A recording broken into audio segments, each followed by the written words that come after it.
Your story might be the very thing someone needs to hear in order to keep going. Hi, I'm Shara, and you're listening to Life Stories. Good morning, friends. It's been a minute since it's just been me, but that is all you get today. It's just me. I have a couple of interviews this week, then I'll start posting next week. It's just me today. Yesterday was Mother's Day. I don't know when you'll listen to this. I was more aware this year, and I don't know why. I guess because I know more people who didn't have someone to celebrate Mother's Day with, whether they had lost a child or lost their mother, or there was just a lot of things that were brought to my attention yesterday that for some reason affected me more. I've been weepy for 2 days, and so if you're listening to this, it's because I finally made it through without crying. I don't know why I've been so emotional.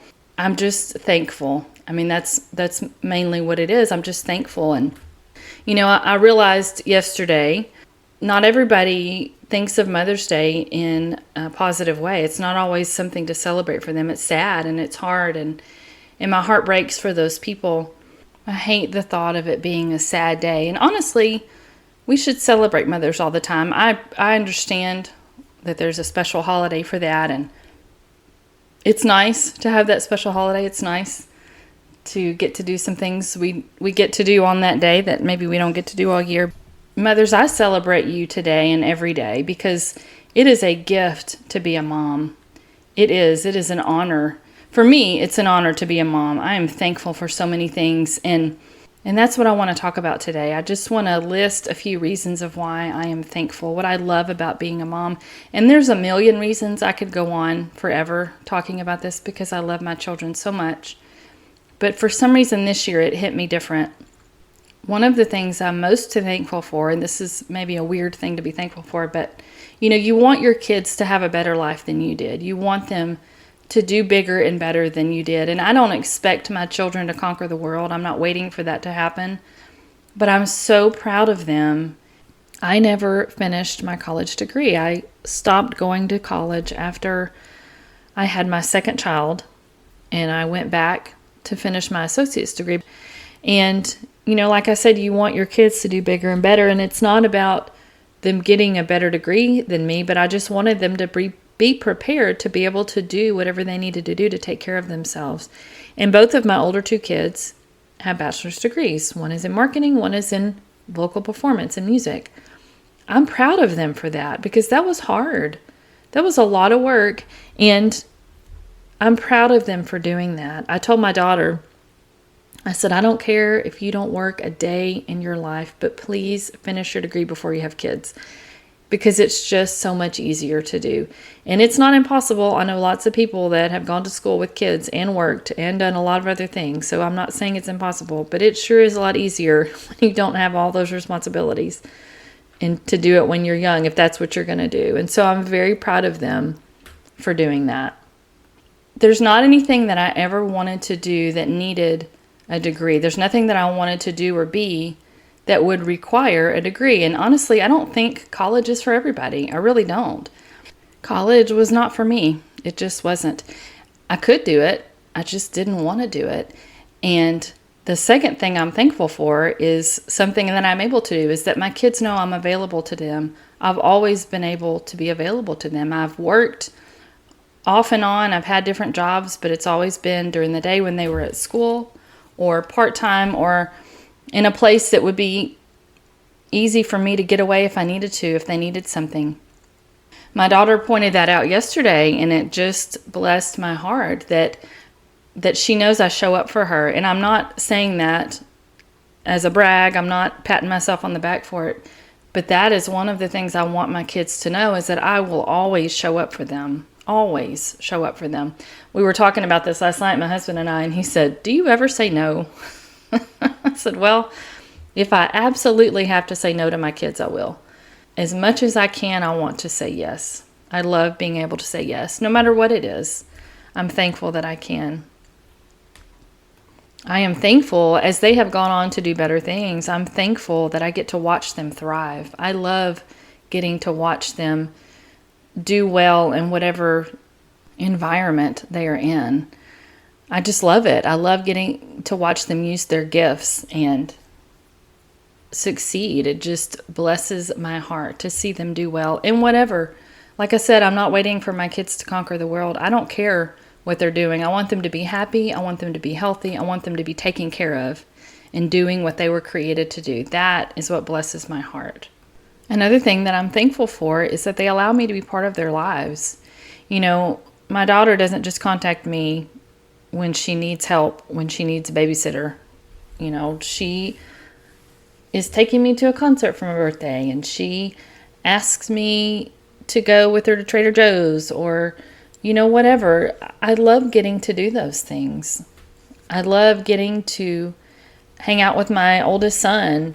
You know, he comes over for different things. He was here twice. I always see him twice the week of Mother's Day because his birthday was last week. So, you know, we spent time together on his birthday, and then he comes over for Mother's Day, and I love that because he comes over and he talks to me. You know, one of my favorite things about my oldest son is when he was younger, when my kids were all living at home, my daughter did this before she moved out, and she would come, because I've gone to bed before my children forever, I feel like. She would come sit on my bed and talk to me. And I remember when she would do it and my oldest son would come in there and she'd kick him out. She wouldn't let him stay in there. But when she moved out, he would come do that, and he would do it every night. And he would talk about things that, you know, I probably wasn't interested in, music and video games, but I didn't care what he talked about. I would fall asleep to the sound of his voice, not because he bored me, but because it was so peaceful to me. It was such a blessing to my life. And he did that until he moved out. And I love it. It's one of my favorite things. And he's really, really smart, and he understands a lot of things that I don't understand. Yesterday, he helped me with my YouTube videos, and he helped me understand some things about the algorithms that I just didn't get. He's very smart, but I love it when he talks to me and just tells me what's going on and tells me exciting things that happen. And I love that. I love that they let me participate in their lives. I'm so thankful for that. The other thing I'm thankful for, and this is the part that's gotten me for the last 2 days. You know, when I had my kids, I was very young. I was a very young mom. And I had a lot of growing up to do as they were growing up. And I feel like they got gypped from a mom who had her stuff together. And so it's easy for me to look back on their childhoods. And I do have good memories. I have a lot of good memories. We were able to do a lot of fun things with them. We traveled a lot. You know, we did it the poor man's way, but we did it. They've been able to see a lot of the country because we traveled, and we got to show them great things. And I'm thankful for all those memories. But it's very easy for me to look back on my kids' lives and see the things that I messed up on. The things I didn't do that I wish I would have done. You know, I pray that they don't remember every negative thing I did or said, and it's not like I was, you know, this horrible person, but I just remember a lot of things I did wrong that I wish I could have done differently. And, you know, we can't do that. We can't go back and change the past. I just think about that a lot. I think, man, I wish I would have done things differently. And this Mother's Day, I received the greatest gifts that I think I've ever received as a mom. And it's not the actual gift. Actually, it was 3 gifts, but it's not the gifts. It's the heart behind the gifts that just I needed. Not because I expected it from them, but it was just such a blessing to me. So my daughter, she tells me that I talk her up too much on here, but everything I say is true. She is like my sister-in-law, my husband's sister, who they are excellent, thoughtful gift givers. I am not a good gift giver. I'm not. I stress myself out over getting a gift, and then I wait so long. I'm usually late anyway. I'm just not a good gift giver, but they are so thoughtful. They really think about what somebody wants, and they're very generous. And so I always tell her, you know, I do not expect her to do anything for me, to give me anything, because being her mom is a gift. But she knew how much I wanted a record player. I've been wanting a record player, and I could go buy one. I could. But I just hadn't done it. My husband, we disagreed on why I needed a record player. But he since understood why it was so special to me. So anyway, she bought me a record player, and she bought me a Norah Jones album, the Come Away With Me. Well, she could not have picked out a better album because I had that CD. I loved Norah Jones. I mean, I still love Norah Jones. That is a great, great album. And she said, the reason I got this one is because when we were little, I remember you made a CD with her music on it. She said you had Norah Jones and James Taylor, and whenever I hear it, I think of you. Well, that blessed me to think, okay, she has a positive memory from her childhood, something good. And I know I've done a little bit of good. It's not that I think I'm all bad. But you know how it is, moms. You remember the negative. I know I'm not the only mom on the planet that remembers the negative. So it was a gift. It wasn't just the record player, which I love, and it wasn't just the Norah Jones album, which I love. It was the fact that she remembered that, and it was special to her. And then my oldest son came over, spent the night, and he brought me a Carole King album. He said the exact same thing. He said, I remembered that you had this, and I did. I had downloaded, when we burned CDs, I had burned all this Carole King music on a CD, and I would play it all the time, and he remembered that. It was another positive memory from his childhood, which was like just another huge blessing to me. And then my youngest son, who is autistic, social skills are lacking in his life. Social cues are not something he picks up on very well. It's just different with him. And so I don't obviously expect anything from him. But my husband asked him, he said, you need to buy your mom a gift this year. And he said, what do you think we should get her? And he said, some flowers. Well, for him to do that, that's huge. It doesn't seem like a very big deal maybe, but it's a very big deal. And especially to me.